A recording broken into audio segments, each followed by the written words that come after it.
All right. Harley, is this your dream to always host a podcast? I wouldn't say it was a dream, but it is a goal in life. Goal accomplished. Nice. Here we go.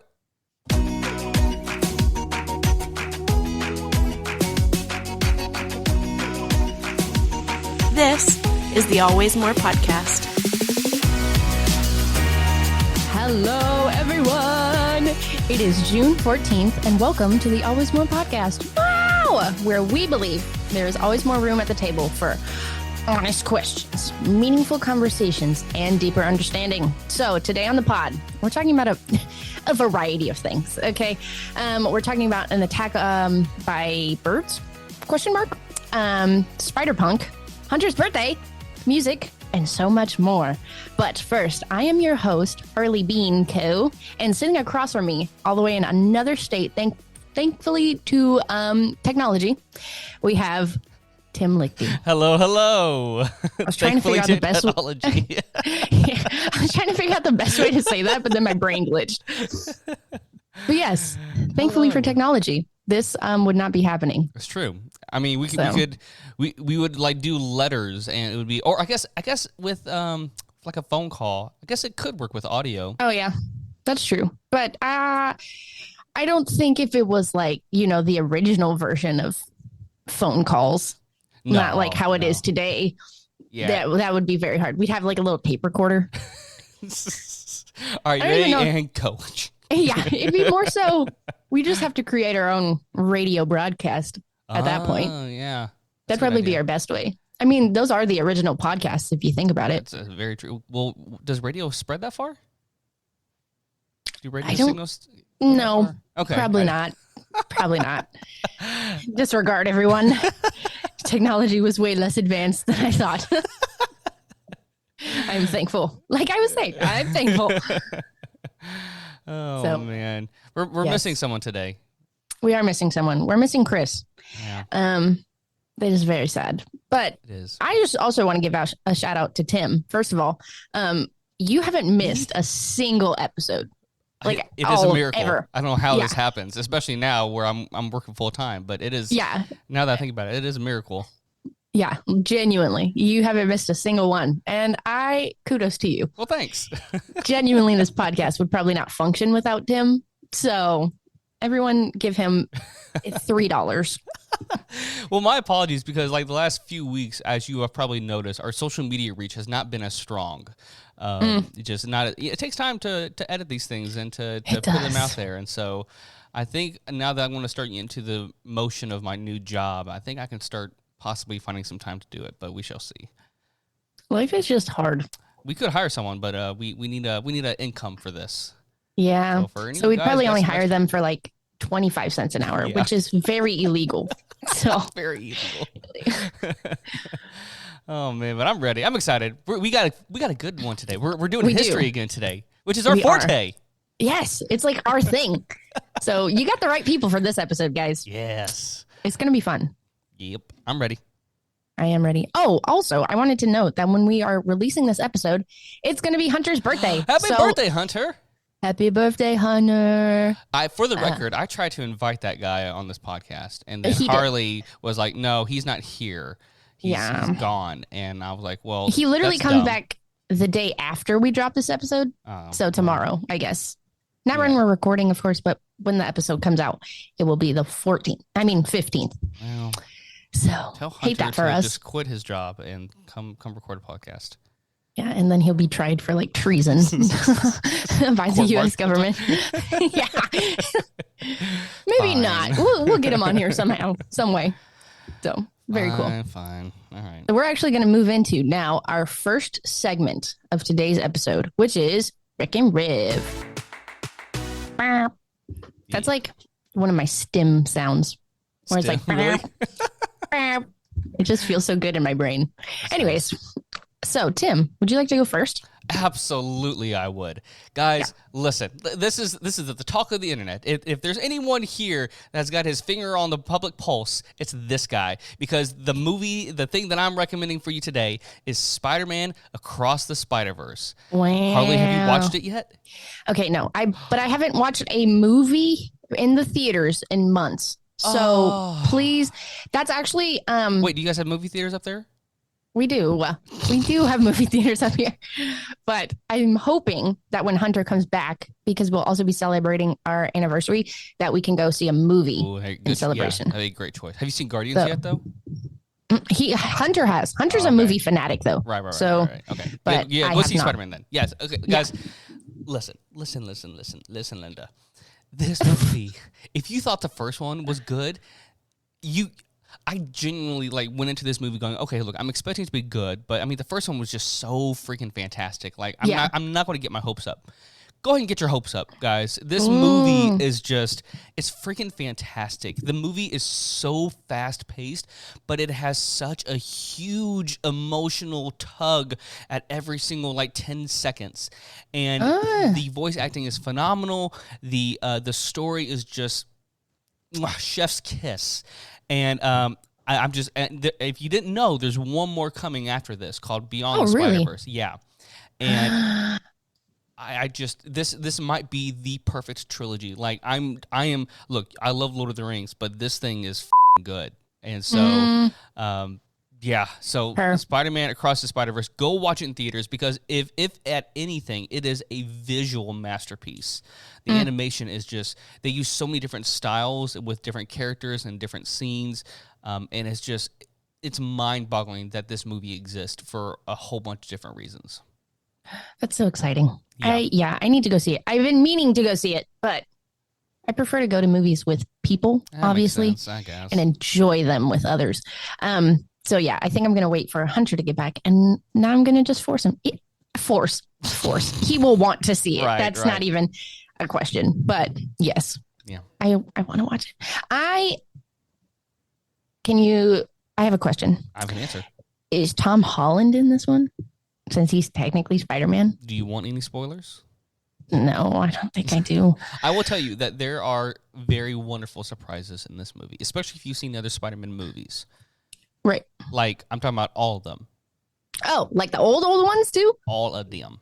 Oh. This movie if you thought No Way Home was good, if you thought Endgame was good, this movie is just, I'm telling you, it's a delight. It is.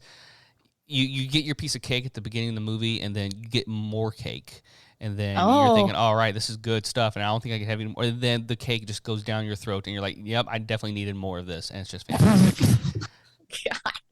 Yeah. But I heard recently that people were saying Guardians of the Galaxy 3 is probably Marvel's best movie, or one of their best movies. Well, so do you think this one tops this one? The other one? Well, first off, the Spider-Man movie is technically not in the MCU.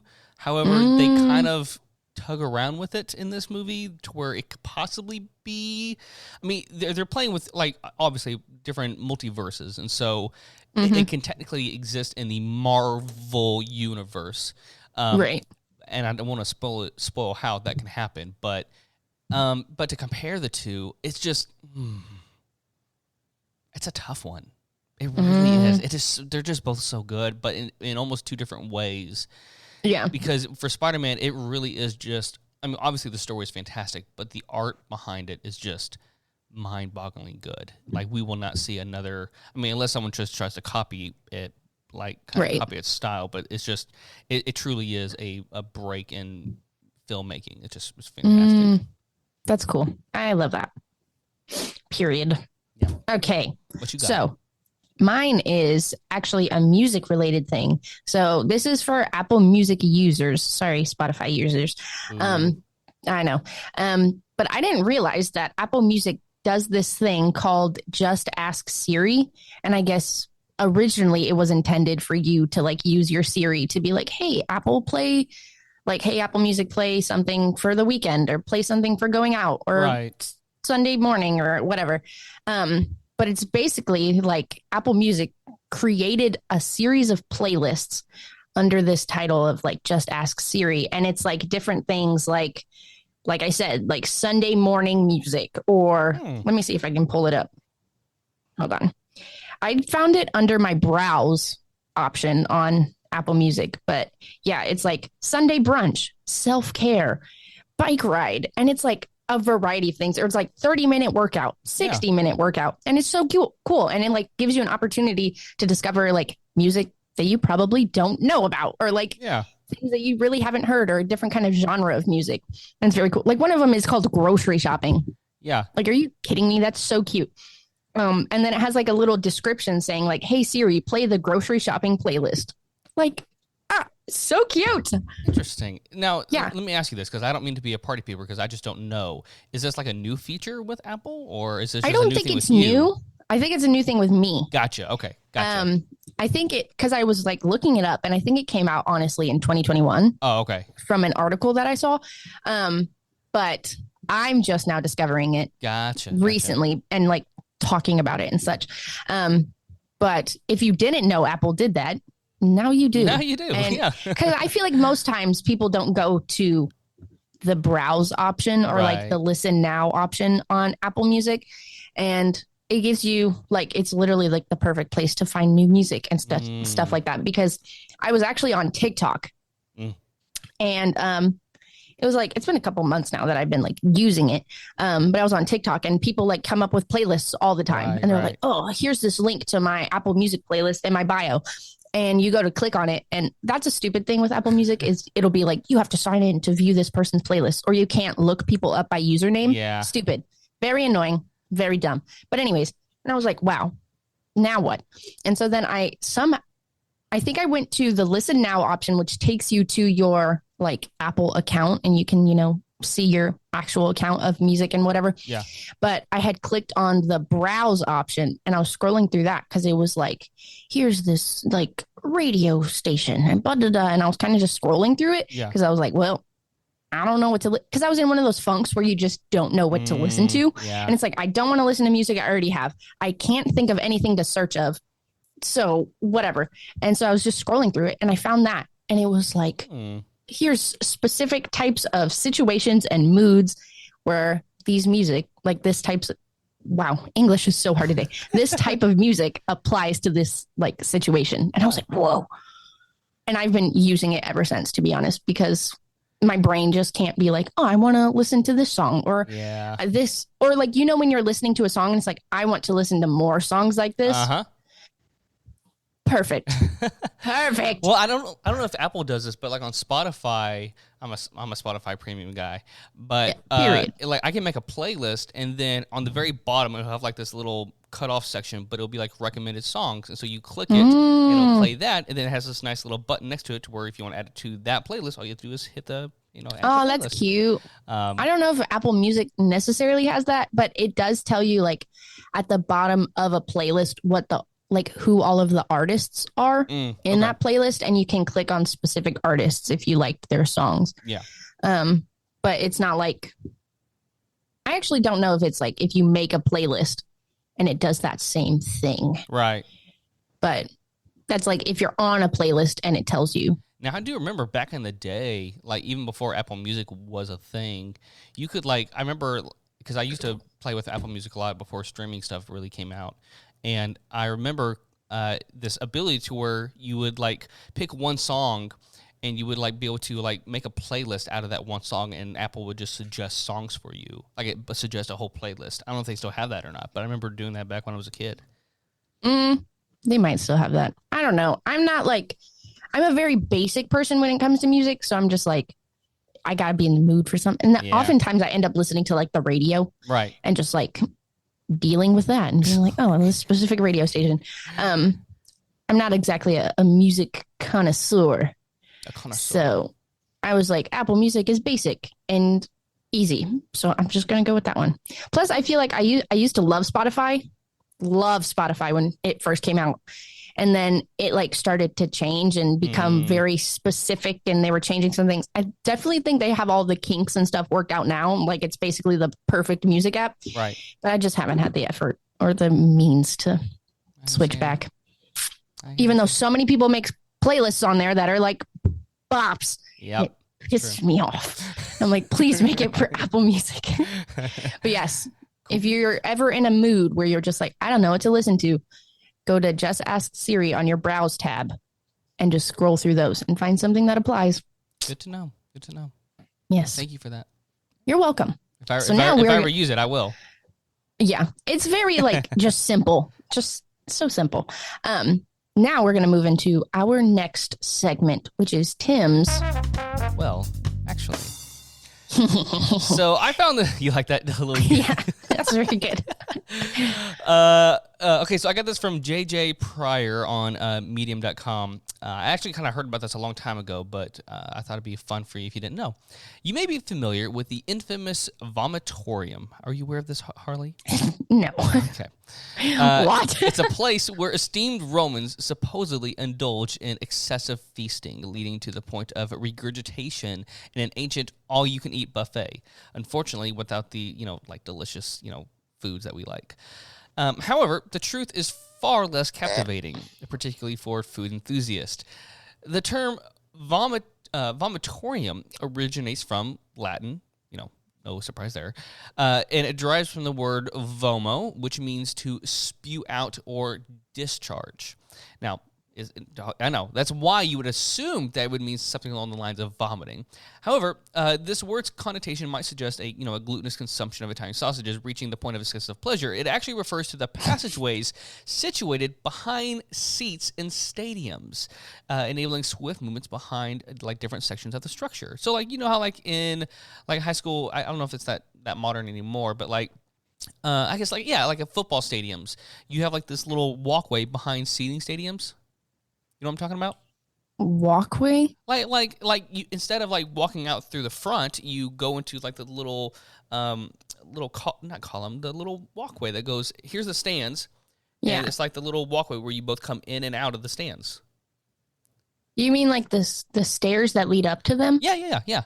Oh, okay. So underneath the bleachers and stuff. Yes, that's it. That's a vomitorium. What? Yes. Are you serious? So, from a technical standpoint, vomitoriums still exist, and they're pretty much everywhere. We're just oh yeah, go under the bleachers to the concessions. Da da da da.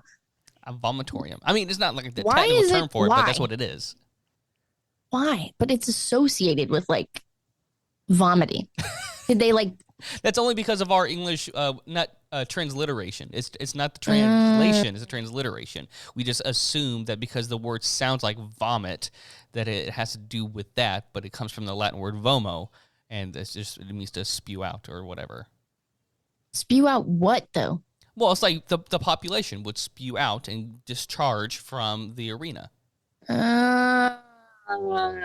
Yeah, I think we do take it a bit more literal. I don't like that. Yeah. So, yeah. If you ever dare to... what's that? So, when the Romans used it... Yeah. It would be they are hanging out at a... Yeah, just where you exit the stadium, basically, and how you get out effectively. The Coliseum had it. Weird. Oh. You don't really notice it because you have the columns, and then you have the seats, but you don't see the seats. You see that little walkway that goes all the way around the stadium. That's it. Wow. Yeah. I didn't know that. Now you know. That is so weird. I feel it's one of those things where you obviously the space exists, but there's not a modern name for it. Yeah, there's words for things that you didn't think would have words to describe them. There's one. What is it? That's isn't it the little zipper thing? It has a name for it. Not the handle. The zipper. Oh yeah. There's something for that. I think of shoelaces. I learned this from the too. Phineas and Ferb episode. Yeah. Everybody I think did the aglet. Uh-huh. The little plastic thing. That's right. Nobody knew that. No one knew. We were just tip of the shoelace. Yeah, cool. Plastic. Plastic. Yeah. That falls off if you go too hard, running or whatever. Yeah. When you're a kid and you're running out your shoes and they just fall apart. So that's what I've got. Now you know. Well, actually, crazy. It has nothing to do with vomiting. It has everything to do with Latin. Just a space. Yeah. Just Latin. Latin. God dang Latin. All right, friends. So that concludes our introduction and all of our fun little segments. Yeah. We are now going to move into the meat of today's episode. The meat. So mentally prepare yourself for this one. It's going to be good. Yes.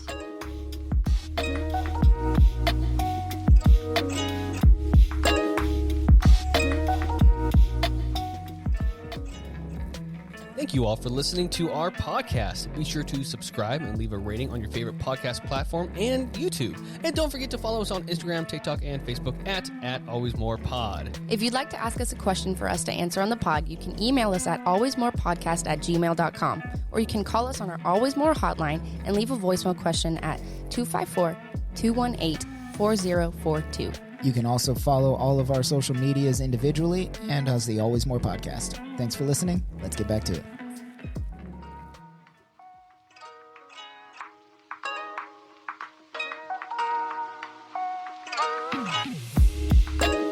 Okay, friends. Now we are back for our main segment. And this one is going to be a doozy for all of us, except for Tim. Tim, no, well, it's still a doozy. It's still a doozy. Yeah, but let's just go ahead and get into it. Take it away. Harley, how are you with nature? Define nature. Animals, like, creatures, the ecosystem. I love nature, but frankly, it terrifies me. But But there's a but. It terrifies me. okay. To be honest, I want to be the person who like loves, like toads and buggies and stuff like that. I don't kill them. I do like, catch and release things if they end up in my apartment or whatever. Right. But I try to have nothing to do with it at all costs. I just Right. So Fair enough. sometimes I get scared of butterflies that fly past me. Oh, well. So All right. Well, on today's Always More History, we're talking about a brutal war that forever changed the landscape and perception of the island continent nation of Australia. A war that brought newly invented machine guns to the homes and the fields of common Aussies. A conflict that saw man and nature come to bout. And a war that was ultimately lost to our friends down under. I am, of course, talking about the Great Emu War. Here we go. Have you heard of this before, Harley? no, literally not at all. You got popcorn and snacks? Are you just ready for this? Is that what you're doing Oh right yeah, now? I have a snack, so All right. I'm ready. We got a lot to talk about, so I'm going to dive right in. Here is the background. So in order to bring proper context, we have to talk about post-World War I Australia. Picture this. It's the 1920s, and you've just come back from one of the deadliest and cruelest world conflicts in human history. You come back home where everything is upside down, and you're looking, you get my joke there, and you're looking for some compensation, given, you kind of just almost died. Right? Yeah, casually. No big deal. It's okay. So what does the Australian government do? They decide to give out some land. Woo! Oh, okay. Yay! Yeah. Some people wanted that in like America, Right. They wanted that after they came back. So this could go good And this was in theory. In theory, well, see, here's the problem: is the land that was given to these veterans was primarily in Western Australia. Which, if you haven't seen a map, I'd like to divert your attention to the bottom of our notes, Harley. And if you're watching visually, I think I can put it on here. If you look at a map of Australia, I'm going. there's basically nothing in the middle. Whoa. There's like no one lives there. Like literally you have like maybe one person per every like 200 square miles. And it's just like literally nothing. That's terrifying. I didn't like that. I didn't realize it was like that. Yeah. So, yeah, the land was free and everything, but, it just wasn't great. But, free is free, right? So like where in like West Australia? Like where are we talking? Like, because I see it's broken down into like 1, 2, 3, 4, 5 different, squares. States, yeah. States. I believe it was in that far left one. I should have looked that up, but Of the huge one. Yeah. Okay. Yeah. Where there's literally nothing except for the coast. Bottommost, coast. Yep. Okay. Delightful. Delightful. So everything is going, fine. It's okay until America decides to slap the world across the face. Enter the Great Depression. Oh, yeah. I forgot about her. That thing. In 1929, the Great Depression struck the world and eventually found its way down to the land of kangaroos. This, like in most other countries, led to a time of great need. And so in a desperate attempt to overcome the economic downturn, the Australian government had a plan: grow more wheat. It's bread and other food items you can get from wheat. So grow more wheat. Oh, okay. They promised to support the struggling farmers by providing them with much-needed financial aid. So the farmers started making wheat, expecting the income to come eventually. However, the farmers' dreams of a fruitful harvest soon transformed into a bitter disappointment when the promised funds failed to materialize. So the government was just didn't do it. It's like an empty promise. Yeah. And in the meantime, the value of wheat was also plummeting faster than a kangaroo on a bungee cord. It's a double whammy. So then why would they tell them to plant wheat? Because people are starving. Because people are literally starving. So by October, even though it was so cheap, right? Not cheap, but it had no value. Exactly. Yeah. So by October 1932, Western Australia was caught in the throes of a full-blown wheat crisis. Picture ferocious farmers ready to reap their hard-earned crops, but also wielding a double-edged scythe. There's threat to withhold the wheat from the government. Then, to make matters worse, 20,000 emus arrive. 20,000? 20,000 emus just. Are they native to Australia? Yes. Okay. Speaking of, let's talk about emus. This is our short little break. Emus, the majestic flightless birds of Australia, have captivated both locals and travelers alike with their unique appearance and intriguing behaviors. Standing tall at around 6 feet and adorned with soft feathers of varying shades of brown. 6 feet? Yeah, they're freaking tall. Why did I not think they were... What? How tall did you think they were? Not 6 foot. I thought they were maybe, chest high or waist. Something? Yeah, waist, chest high. Yeah, 6 feet. No, that's about as tall as Hunter. That is terrifying. Why? Wait, are ostriches and emus in the same family? Well, yeah. Actually, I don't know that. Later in the comments, it says they're cousins, but I don't know how far back of cousins. So because I know ostriches are pretty big, right? Yeah, they're birds. I think. So there's a common ancestor somewhere. I didn't think emus were that big. Oh my god. Yeah. That sounds horrifying. Okay, anyways. So they have varying shades of brown. These avian wonders possess a remarkable combination of elegance and quirkiness. They are the second largest living bird species in the world, surpassed only by their cousin, the ostrich. Oh, yeah. Emus have a rich history, deeply intertwined with the Australian continent. They hold a cultural significance for Indigenous Australian communities who view them as symbols of endurance, resilience, and adaptability. Emus have roamed the vast Australian landscape for millions of years, adapting to diverse habitats, ranging from open grasslands to dense forest. They are renowned for their remarkable speed, capable of sprinting up to 30 miles per hour. Absolutely not. Absolutely not. And their long legs enable them to traverse great distances. With their distinctive appearances and intriguing characteristics, emus continue to be a beloved and iconic part of Australia's natural heritage, embodying the spirit of the continent they call home. That just reminded me. There's a woman on TikTok who owns an emu. I know who you're talking about. And she's that emu's evil. Yeah. Yes. So, yeah. Oh my God. I was like, wait. I feel like I know this. I had to look it up just to be sure I was thinking of the right animal, and I was. They're cute from a distance, but then you see the close-ups of their faces. Yeah, they look like they're evil. They look emu evil. Oh, that's all I'm saying. So they equal each other. Yeah. So despite them being a national heritage and wonderful things, it's they're great. Only except they're a fucking nightmare for farmers in the middle of a worldwide depression. Especially when 20,000 of them show up. Who counted? I want to know who counted that. How do you do that back then? I don't know. All right, so let's talk about this chapter is called The Swarm. Delightful. At the worst literal timing, as if sensing the commotion. It's like kids. I bet they did. Like you're saying, like kids, they're like, oh, things are horrible. Let me make it worse. As if sensing the commotion, a horde of emus, 20,000 strong, descended upon the region. Apparently, according to the internet, emus can gather in large numbers like this, especially during the post-mating season. What?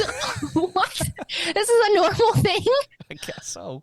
Oh, my God. So, driven by drought conditions, these audacious birds saw the agricultural lands as an all-you-can-eat buffet. They multiplied faster than rabbits on roller skates, wreaking havoc on the already struggling farmers' crops. No way. They're like, oh, my God, guys, you won't believe this. Dude, Get over here. Oh, man. The baby emus are kind of cute, though. They're kind of like, you know how like baby deer, the fawns, they have like the white spots. I think it's the same thing with the emus. They're very cute, but not the big ones. Not the big ones. So emus began to occupy the land Western Australia farmers had cleared and made water supplies for their livestock and crops. And many moved into the farms around Chandler and Walgoolan. I think that's how you're pronouncing it. The emus ate and ruined the crops. They also made large holes in fences where rabbits could enter and cause more problems. So while their tranquil, while their tranquil fields were under siege, their precious crops falling victim to the ravenous appetites of the emus, the frustrated and desperate farmers united in protest, seeking intervention from the highest authorities. A group of resilient veterans, their battle scars from World War I still fresh, embarked on a journey to meet Sir George Pierce, the esteemed Minister of Defense. Their courageous settlers, intimately acquainted with the might of machine guns, implored the minister to send forth these formidable weapons. Machine guns. So they're going to use machine guns on the emus? Yet, no. The minister hesitated, preferring to entrust the task to trained troops rather than the settlers turned farmers.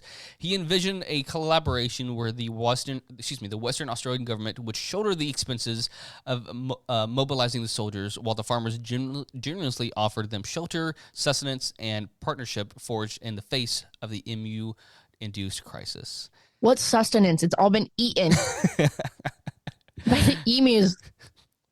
I don't know. All right. Next chapter. First try.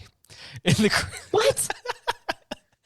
In the crisp October of 1932, the military embarked. Keep in mind, the October is not about to hit winter there. It's hitting summer down there. Summer.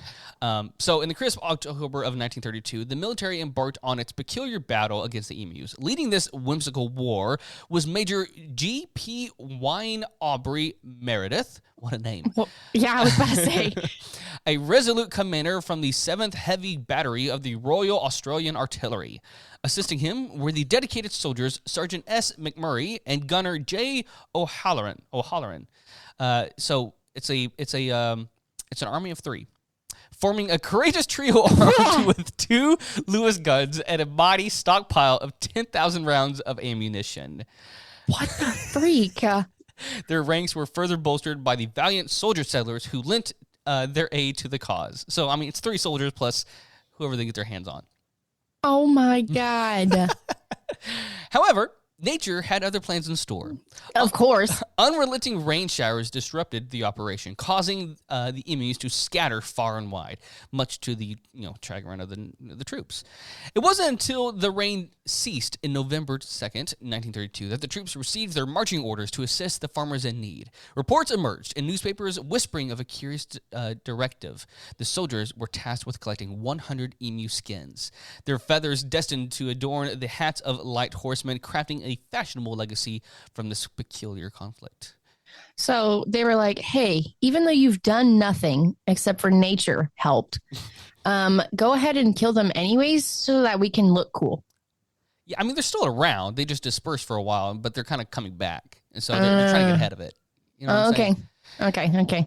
So on the fateful day of November 2nd, the determined men journeyed to Campion, their eyes scanning the horizon for any signs of the feathery adversaries.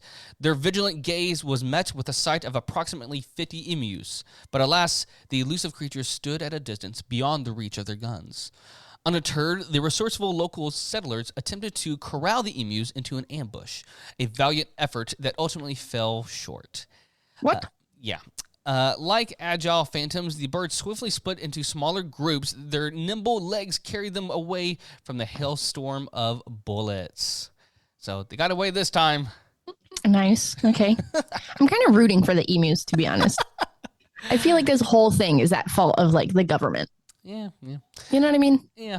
Yet the determined soldiers persisted. With a second round of gunfire, the emus met their fate, albeit a number of them falling under the relentless assault. Later that same day, a small flock met their end, with a dozen birds meeting their demise at the hands of the settlers. However, the Battle of the Dam on November 4th would prove to be a more formidable encounter. Over 1,000 emus descended upon Meredith and his soldiers, their numbers overwhelming. The gunners, biding their time, waited until the birds drew close and then unleashed a barrage of bullets. Alas, fate had a twisted sense of humor, for the guns jammed after merely 12 birds were claimed. Oh my God. The surviving emus, swift as the wind, eluded further shots and vanished into the distance, leaving Meredith and his men without further avian targets for that day. Things are not going well. No, not at all. Not for the men, anyways. Undeterred by setbacks, Meredith shifted his attention further south, lured by reports of seemingly, quote, tame emus. However, even with their unyielding determination, success eluded them. By the fourth day of the campaign, a chilling realization dawned upon the army observers. The emus had organized themselves. What? What do you mean organized themselves? So, led by a towering black-plumed sentinel standing at an impressive 6 feet, the birds operated in coordinated packs, devastating with ruthless efficiency while their watchful leader stood guard. Meredith's desperation reached new heights as he attempted to mount a gun on a truck, hoping to gain an advantage in mobility. However, the emus proved swifter than the vehicles, and the rugged terrain rendered the gunner unable to fire a single shot. What? Like, because it was like so bumpy, he couldn't shoot, or?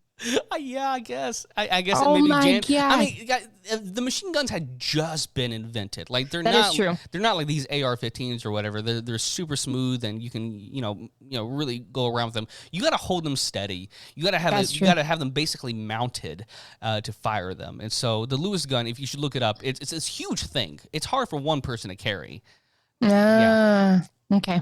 It just with the machine guns as they were, it was nice to have it's like if in the olden days when you had a line of men lined up for you in front of you and you use the Gatling gun in front of them, but it's emus, they're going to run around and, right. Yeah 30 miles per hour as well. Right. So as the campaign stretched on, the soldiers unleashed a staggering hailstorm of bullets, firing 2,500 rounds by November 8th. The actual count of fallen emus remains a mystery, with estimates ranging from 50 to 500. Settlers, of course, leaning towards the higher end, offering a large estimate. So, I mean, I don't know. Probably Who knows? half. Yeah. The operation became a subject of discussion in the Australian House of Representatives on November 8th, as negative media coverage painted a picture of the few emus meeting their end. Responding to the scrutiny, Major Pierce decided to withdraw the military personnel and their guns on that same day. He's like, dang, that's embarrassing. Get out of there. In the aftermath, Major Meredith pondered the emu's tactics, drawing an unexpected parallel to the Zulus and acknowledging their creatures' astonishing maneuverability, even when severely wounded. Quote, if we had a military division with the bullet-carrying capacity of these birds, it would face any army in the world. They could face machine guns with the invulnerability of tanks. They are like Zulus who even dumb bullets could not stop. End quote. Wow. I feel like he's just really trying to make himself not look bad. Really? Yes. He's like, yeah, they're super super tough. defenseless, but we could have them. We could have had them, but they're pretty smart. Next chapter, second try. Following the soldiers' retreat, the emus continued their relentless assault on crops, leaving farmers in a state of desperation. In their plea for support, the farmers highlighted the scorching heat and devastating drought that had driven the emus to invade their lands in overwhelming numbers. James Mitchell, the esteemed premier of Western Australia, threw his weight behind the call for renewed military assistance. Concurrently, a report from the base commander indicated that 300 emus had met their demise in the initial operation, lending credence to the severity of the situation. On November 12th, responding to the settlers' impassioned request and the base commander's report, the Minister of Defense reignited the Emu War. Here we go, guys. Round 2. So they concluded that originally they killed about like 300. Yeah. Okay. So not that compared to 20,000. I mean, yeah. Right. Yeah. So speaking before the Senate, he justified the decision, emphasizing the need for soldiers to combat the grave agricultural threat posed by the burgeoning emu population. I think it's burgeoning. Burgeoning. I think you're correct. Maybe. The Army agreed to lend their guns to the Western Australian government, expecting the local authorities to handle the weaponry. However, with a shortage of experienced machine gunners in the state, Meredith was once again entrusted with a task. Here he comes back again, boys. What does it mean, a shortage of experienced machine gunners? Like I said, they all die in the war? No, machine guns weren't that prevalent in World War I. So it's like tankers. Like there's only so many of them. Right. Okay. November 13th, 1932, marked the resurgence of military action. The initial days proved relevantly successful, with approximately 40 emus meeting their demise at the hands of the soldiers. However, is it still only 3 of them? Yeah, or just the Meredith guy? Basically, yeah. Okay. However, the tide turned on November 15th, yielding fewer triumphs. As December 2nd approached, the soldiers managed to eliminate around 100 emus per week, so they're getting a little bit better at it. Oh. Finally, on December 10th, Meredith was recalled from duty, concluding his report with claims of 986 confirmed kills and 9,860 rounds expended, averaging an exact rate of 10 rounds per kill. You're telling me it takes 10 rounds to kill an emu? Well, it took Meredith 10 rounds to kill an emu. Additionally, Meredith asserted that the 2,500 wounded birds had succumbed to their injuries. Evaluating the success of the campaign, an article of the Coolgardie Miner on August 23rd, 1935, reflected that while the use of machine gunners had faced criticism, it ultimately proved effective, safeguarding what remained of the precious wheat harvest. So, I mean, I think at this point, it was more like the birds were just getting scared of all the gunfire and like, all right, we're just done with this. Because they at max killed like, maybe a quarter of them. Maybe. Yeah. Maybe. If that. I think their numbers are certainly off. It's like ancient warfare and like their claims of like annihilating nations, and then like it's like the Bible. It's like when I can't remember where it is. It's probably in Samuel or Kings, and they're like, yeah, we conquered the Canaanites and obliterated them all, and then like literally 2 chapters later, so we went over to the Canaanites and we made a deal about things. That's like the extended claims. You know See, what it had actually happened was. All right. Here's the finale. Nice. Despite the soldiers' valiant efforts, I might add, the emu population remained largely unscathed, continuing their crop-crunching crusade. After a month of hilarious battles and valiant but futile attempts, the government finally waved the white flag. The emus... Surrendering to the emus? We surrender. The emus, it seemed, had won this round. But fear not, nature had its own solution in store. As rains arrived, the emus moved on, leaving the farmers, soldiers, and their, quote, war behind. As the years went by, determined farmers took action by constructing fences to fortify their land against the, encroachment of emus. We're not going to let this happen again. Build the wall. These barriers not only served to ward off the avian invaders, but also acted as a deterrent against dingoes and rabbits, providing a multi-purpose solution to their agricultural challenges. By December 1932, the news of the Emu War had traveled across the oceans, reaching the ears of the public in the United Kingdom. Among those concerned for the welfare of animals, voices rose in the opposition to the slaughter of emus, decrying it as the extermination of the rare emu. Australian ornithologist Dominique Cerventi and Herbert Whittle depicted the conflict as a grave attempt at mass bird destruction, highlighting the severity of the situation. In I can't talk today. English is Same. In the following years, farmers persistently implored the army to re-engage in the battle against emus, making pleas in 1934, 43, and 48. However, Oh my God. each time the government declined the request. Instead, they opted to maintain the bounty system, which had been implemented since 1923, a method that yielded results. Over a 6-month period in 1934, Western Australians managed to eradicate 57,000 emus, claiming the corresponding bounty payments. And so, Jeez. yeah, far more effective So than it was these basically three like, soldiers. yeah, getting paid to kill emus? Question mark? Yeah. Okay. Yeah. And so the great So emu... like how they do for like hogs now. Yes. Like the wild boars or yeah? Yeah, Question mark? yeah, in Texas. Yeah. And Arkansas, like the South, basically. Yeah. Mhm. Okay. And so the Great Emu War became a legend, a tale that defied logic and tickled the funny bone. It serves as a reminder of the extraordinary challenges faced by farmers and the unpredictable nature of the animal kingdom. Thus concludes the Emu War. That is actually insane. I have so many comments. Like, ahead. one, they're really not like a harmful animal. You know what I mean? No, like they don't attack humans. Right. Not really. Aside, I imagine like if they're being attacked, like, Yeah. yeah, there's defense mechanisms built inside their nature. But like, if they would have just built those like fences and walls properly to begin with, I mean, of course they couldn't anticipate, 20,000 emus just like coming in one random year and being like, oh my God. I imagine like that scene from the Two Towers when Gandalf is just descending down the mountain with his army. I think it's like the emus yeah. just coming down the hills. Oh yeah.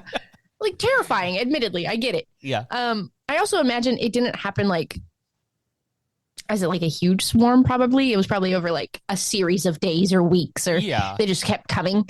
But yeah, I feel bad that they had to be murdered. Yeah. But protect crops is this happens. But like I understand it for things like hogs that are not indigenous to the area that they are occupying, and they Right. breed like crazy. So like for Yeah. that I get. Like I don't want to like be advocate for killing like animals, but at the same time they're not. It's our fault that we brought them here, granted. But at the same time, they're going to kill the rest of the ecosystem if we don't take care of it. Yeah. So But in this case, like the emus were really there first. exactly. Yeah. Exactly. They were just going to find food. So not the best moment for Australia. Or It's humanity. not the best. So Yeah. I also hate that they were like, yeah, government, come back, please, and help us murder them again. Right. Like, bro, you have the ability to take care of the situation now. The economy's back to being somewhat normal. You're okay now. Do better. Like, I just want to get rid of these damn emus in my damn yard. well, that's too bad. All right, some references. The Great Emu War of 1932, a unique Australian conflict by Kate. She actually didn't write her last name, but there's in a whole article, so go find that link. It'll be in our show notes. Feathered Foes, Soldiers, Settlers, and Western Australia's Emu War of 1932 by Murray Johnson. And The Wildlife of Australia and New Zealand by Dorothy Edwards Shuttlesworth. Yeah, it's a thing. That is crazy. Yeah. I hate that they called it like a war, as if the emus could really defend themselves. I mean, they did okay against those three guys. I mean, that's the thing is like the Emu War only pertains to the official government-sanctioned soldiers that were sent out there, and in that aspect, it was a complete failure. Like those guys did not hardly do anything. It wasn't until the government was like, "We'll just pay you settlers to do it yourselves." Yeah, which I mean, but it's also said that was didn't they enact that in 1923? Yeah, so it was already a thing, but it just got really bad that one year. That is so crazy. It's like actually Australia's got problems. Like just like a few years ago, they had a huge rat problem. I don't know if you saw that. I did not. Yeah, it's pretty gnarly. I mean, Australia in general is terrifying to me. Like the idea of it, especially like looking at the size, like the map that you included, and like looking where the light sources really only exist, and the mass of grayness that is the rest of Australia, that's pretty much uninhabited. Aside from, I assume Aboriginals probably live in those places, but yeah. Yeah, and there's who knows what's there. We could have done like a double episode where we were talking about like dingoes as well, because like there's a whole like, I don't know if you know this, but there's like a whole fence that was built like because they were just getting so bad, and it's like literally like one of the largest human constructs in like all of human civilization, not because of its big size, but just how long it is. Yeah, it's crazy. For dingoes? Yeah, they're pretty gnarly. Oh yeah. I also feel bad about well, it's not that I'm sad, like I said, that the emus were murdered, but we had also mentioned they reproduced like crazy. Yeah. So really, they rebounded. I'm sure they they're were fine. fine. Yeah, they're fine. not extinct. No. But yeah, that is pretty crazy. I wonder if that bounty thing is still going on. Like today. I mean, literally, Farmers. It was just 20,000 in a relatively small region of Australia. I mean, Australia is pretty big. Like it fits in the continental U.S., but it's pretty big. Yeah. And so like it's one region of Australia. So I imagine the emu's population is fine. Very true. Yep. Freaking, that's crazy. It is crazy. It's crazy. Anything else to comment about these emus, Harley? No, just let them live. Just let them live. Just let them do their thing. I understand. Build the wall. Build a fence. It would be fun actually if we did like a whole episode just about Australia, because like it is a wild place. Like the animals alone are just bonkers. Like Tasmanian devils, the lion, is it lionfish or no? It's like these little jellyfish that they have. They're extremely like venomous. Yeah, it's crazy stuff. Oh my God. And the spiders. The spiders are big too. The spiders are insane. Nasty. Can't.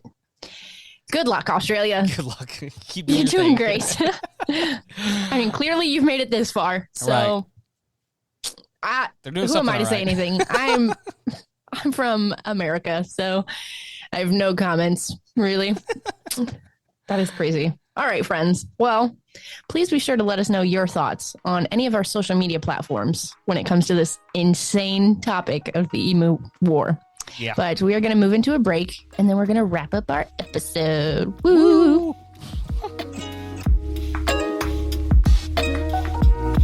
Okay, friends. Hey. We are back from our little break. How'd you like that? Oh, man. What'd y'all think? I mean, I just love history sometimes. I just really do. I like the obscure history. Yes. Like these kinds of things, obviously. Things but like things stuff that like you don't see in your history books. Oh, literally, yeah. Yeah. And you would never expect to happen. Like literally, it's like stuff that just keeps getting worse. You know what I mean? Yeah. And it's like, how is this possible? We're already suffering. And then the birds come and make it worse. Oh, man. Yeah. I have a friend. I don't know if she listens to the pod. But Sydney, this is for you. So sorry if you had to listen to that, but she hates birds. Like terrified of birds. Yeah, I got a few friends like that. Yeah, and I get it. Her favorite thing to tell me is like, have you ever seen the inside of a penguin's mouth? Yeah, it's horrifying. Horrifying. And so like I get it. Birds are no good. I like the sounds of birds. Right. But there's this one lady on TikTok who literally I've seen her like put like hummingbird feeders or like bird food. Yeah, and she like glasses. Yeah, and she sits and is like, I want to be a bird feeder. I could do that. It's very cute. It's very cute. But you have to have a lot of, I think, mental patience for that. It's or like birds. But I just imagine as soon as it lands, I'm going to like, or like I see it coming. I'm a very much like a reactive person. Yeah. Like when things get close to my face or my head. And so like, You have to be in a good mental space for that. Fair enough. Anyways, we are going to do a new kind of segment today. Oh, yes. Our new segment is Two Truths and a Lie, Yes. historical edition, obviously, because this is a historical episode. So I'm going to go first, actually, because Ooh. I came up with some good ones. Okay, I'm ready. Okay, are you ready? No, but let's do it. Pennsylvania. This is the first one. Uh-huh. Pennsylvania is misspelled in the The second one is a heinous lynching actually occurred in Waco, Texas. And the last one is during the Civil War, Kansas held the lowest rate of fatal casualties of any Union state. Rate? Yeah. I'm going to go with the Pennsylvania. I'm going to go with the first one. You think that's the false? Yeah, I think that's the false one. Wrong. What is it? It's the Kansas one. They actually suffered the highest rate of fatal casualties of any Union state. But no, yeah, Pennsylvania is spelled not necessarily incorrectly, but just not the way that we spell it with two N's. It's spelled with one N in the Constitution. But I guess that was a common thing they did at the time. So I mean, come on. he's kind of right, But I get what you're saying. I guess technically it is misspelled because we spell Pennsylvania with two N's. And the second one is a truth, obviously.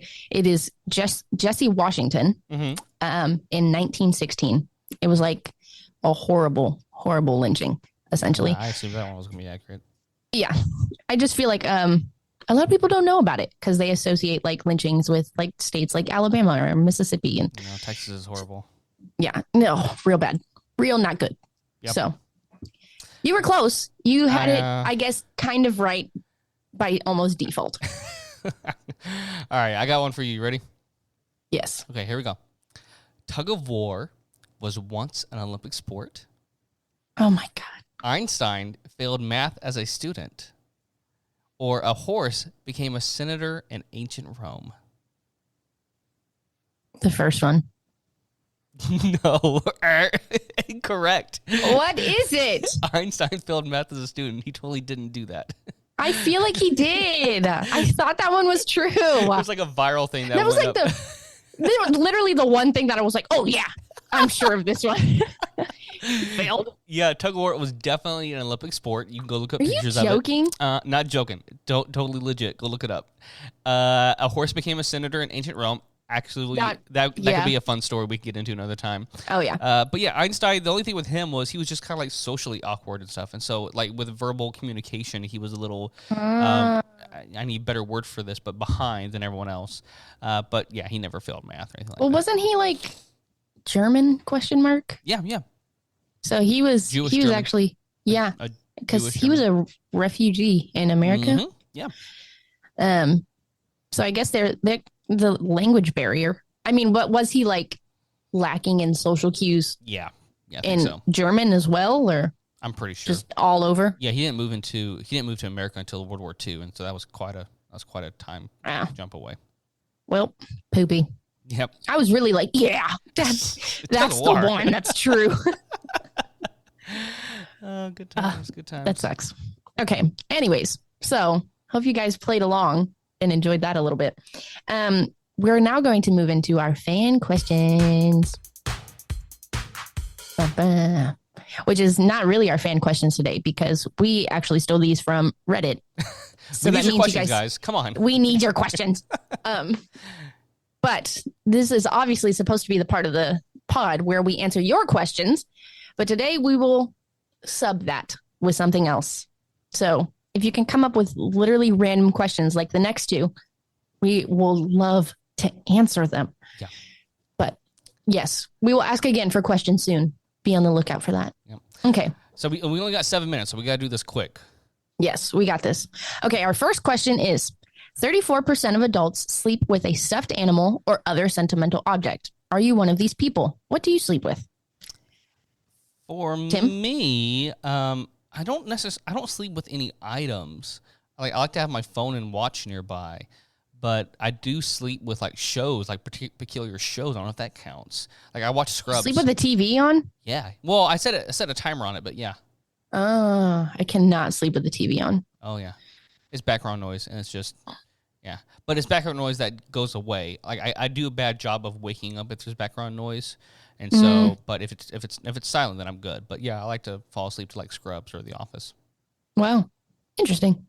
I cannot sleep with anything on aside from a loud fan and darkness. I used to not be that way, but I actually do sleep with a stuffed animal, but not like cuddling it. It just sits on the bed, and it's a cow that is actually has lavender on the inside. Oh. So I guess it's kind of like a sleep thing. It kind of helps with sleep. But one of my friends in college, Kalina, gave it to me as like you can put it in the microwave and heat it up for like 30 seconds, and it's kind of like a heating pack. It's like Lotso Huggin' Bear from Toy Story 3. You can heat him up? Well, I don't know about that, but like he has a smell to him. Oh, yeah. Yeah. Fancy. But yeah, he just kind of sits on my bed because one, he matches my bed aesthetic, which is like brown and green and white and stuff. And it's like a brown, white spotted cow. So cute. It's so cute. But yeah, I used to avidly sleep with like a whole bunch of stuffed animals on my bed, but Hunter is not a huge fan of that. He will sleep with absolutely nothing but a pillow. And I love that for him. But his is actually a sentimental pillow. He's had it since he was a kid. Okay, well, there you go. That counts. So, yeah. There's that. He's just as much of a weirdo as I am. Okay. Our next question is, what tastes better a little burnt? I think pizza tastes good a little burnt. It depends on the pizza. It depends on like where it's from. Because like there's some that the cheese is so good that I don't want that burnt. But like some that kind of needs it burnt. I like when the crust is a little burnt. Ooh. Like thin crust pizza. Okay. A little crunchy. I don't like the actual pizza itself, I guess, necessarily to be super burnt. I mean, I like the toppings a little crunchy. Like if it's like a pepperoni or, sausage or whatever, or the vegetables. Like you put bell peppers on there. I like them a little crunchy. Yeah. But like you said, not necessarily the cheese or like the sauce itself burnt. Yeah. Speaking of like things on like toppings, broccoli. I love burnt broccoli. Like, how like, really? Oh yeah, yeah. Like like you put it in the oven, you put some like olive oil on it or whatever, and just let it. Okay. Yeah, like just a little bit of crisp there on the ends. Oh, man, that's good stuff. I'm more of a steamed broccoli kind of gal. I like that too, but yeah. Yeah. I'm trying to think of something else. A little burnt. I don't like toast burnt. Oh, hot dogs. Oh, I can do that. I like me a good charred hot dog. Marshmallows. Not like completely. Yes. They need to be burnt. They need to be burnt. They need to be burnt. Oh, it adds that nice little crisp. Oh, yeah. So good. Yeah. Perfect. I think I'm going to lock those answers in. Same. Those are pretty good. Good. Okay. Do we have any final thoughts? Guys, don't face on nature. Look, let nature be. Don't do stupid stuff. Guys, just look, I understand we got to farm and we got to do stuff, but at the same time, like, they were here first, so nature prevails. It's going to win. Every time. Every time. Why have we not learned that? We're like, oh, yeah, let's build dams to protect us from hurricanes and da-da-da-da. They're going to happen. Yeah. Just don't live there. Why? I mean, I get like the whole thing of like humans are near water sources. I get that. But at the same time, it's like New Orleans, like your city is literally underneath sea level. And I'm like, it just doesn't make any sense here, guys. Come on. Because the math ain't mathin'. The math ain't mathin'. So yes, be weary. Don't take over natural, what am I trying to say? Natural ecosystems and habitats for the sake of, well, but then it's up in the air because like for the sake of humanity, you know what I mean? But also like, let's find a better solution. It will, yes, it will bite you in the butt. Yeah. Literally. Literally. Okay. So thank you, friends. That's going to conclude our episode today. Woo. Yes. Thank you for listening to our podcast. I hope you guys really enjoyed it. We try to make the history episodes a bit more interesting, a little twang. Yeah.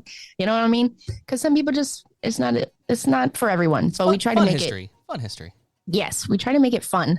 But yes, please leave 5-star ratings on any the podcast platforms that you can find us on. And if you don't like us, don't leave one, please. Just have a good day. I will cry. Yeah, yes. Don't forget to follow us on Instagram, TikTok, and Facebook at Always More Pod. Tim, where can we find you? You can find me on Instagram, Twitter, and TikTok at Timothy Litty. That's Liechty. Fantastic. You can find me on Instagram at What Harley, WUT Harley, and on TikTok at harleybean.co. So yeah, thank you guys for listening. We love you guys so much. You're the best. Woo. And remember, there's always more than this. Bye. Bye.